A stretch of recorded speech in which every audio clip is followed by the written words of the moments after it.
Hey everyone, welcome back to my channel. In today's video, I'm going to show you how to change a folder icon in Windows 11. So let's get started. So firstly, we are drag a folder into it. Now right click on the folder, go to properties. Here you will see customize, click on customize. Then you will see folder icons, click on change icons. From here, you can customize any of the icon. Like I am choosing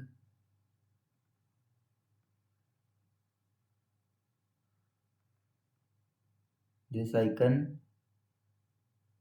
I'm choosing this, then click on OK, then apply, then OK.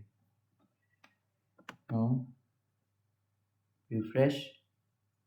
Here it is. You will see the folder icon will be changed. If you want to reset the defaults, again right click on it, then go to properties. Again going to customize, click on change icon.